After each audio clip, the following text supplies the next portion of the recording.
আজ বৃহস্পতিবার সকাল থেকে কিন্তু আকাশে একটুও মেঘ নেই। খুব সুন্দর বরঞ্চ রোদ বেরিয়েছে আরও হালকা হালকা। খুব বেশি রোদ না, কিন্তু বেরিয়েছে অল্প একটু রোদ। আজকে নিরামিষ আমাদের, যেহেতু বৃহস্পতিবার, তাই জন্য আজকে ভাত করা হয়েছে এখানে।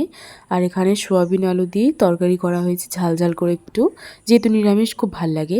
আর এখানে পুঁই শাক দিয়ে, আলু দিয়ে, কুমড়ো দিয়ে চচ্চড়ি করা হয়েছে। আর এখানে শুক্তো করা হয়েছে। শুক্তোটা কিন্তু বেশ নিরামিষ দিনে খুব ভালো লাগে খেতে। পুঁই শাক চচ্চড়িটাও নিরামিষ ছিল। খাওয়া দাওয়া সেরে দুপুরবেলা উপরে এসে দেখি এই যে আমার জানলার সামনেগুলো, এই কোণা এখানটায় দেখি খুব পিঁপড়ে হয়েছে।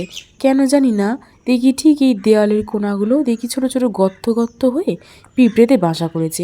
পাথর দিয়ে বসানো রয়েছে, তবুও যে পিঁপড়েগুলো কী করে এখানে জায়গা করলো বুঝে পাচ্ছি না। দেখি এখানে পিঁপড়ে করেছে। আমি সেই আরশোলা মারা যে চকগুলো হয় সেই চকগুলো দিয়েছি এখানে, মরে যাবে যদিও। আর এটা হচ্ছে আমাদের ঠাকুরঘর। আমি যে ঘরটায় থাকি তার পাশেই এই ঠাকুরঘরটা। ঠাকুরঘর ভাবছেন তো, এক কোণায় কেন এই যে সিংহাসনটা রাখা? আসলে বাবা বলে এই কোণার দিকে নাকি ঠাকুর রাখতে হবে, জানি না কি আছে।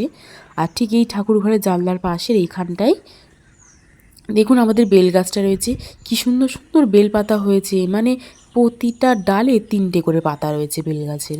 খুব সুন্দর বেল পাতা হয়েছে, পুরো গাছ ভরে গেছে বেল গাছে। আর এই কোণার দিকে সেই বাগানেরই বেল গাছের কোণায় আমাদের এই লেবু গাছটা হয়েছে।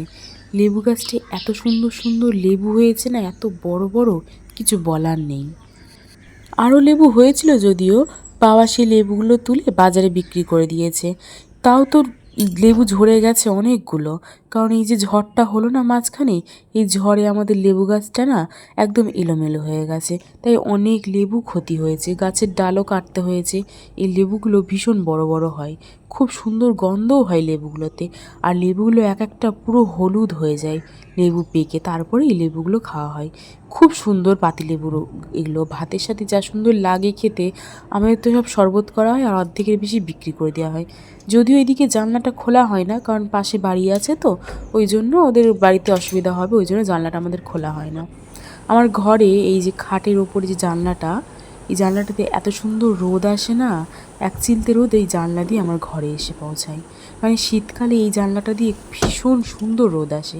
আমি তো এই জানলার সামনে বালিশ খাতাগুলো শীতকালে সব বার করে দিই, দিয়ে রোদ্দুরে গরম করে নিই। দেখুন এই যে এদিকে হচ্ছে পাড়া রয়েছে আমাদের পাশে, যার জন্য জানলাটা আমাকে খুলতে দেয় না আমার বর। তবুও মাঝের মধ্যে একটু আধটু খুলি যখনও বাড়ি থাকে না। আকাশ পুরো পরিষ্কার, খুব সুন্দর রোদও বেরিয়েছে আজকে আবার। দেখুন টানা সপ্তাহ ধরে বৃষ্টি হচ্ছে তো, তাই জন্য রোদ বেরিয়েছে। ওই যে একটা ছোট্ট প্লেন যাচ্ছে ওপর দিয়ে, আমাদের এখানে প্লেন আবার খুব বেশি চলাচল করে।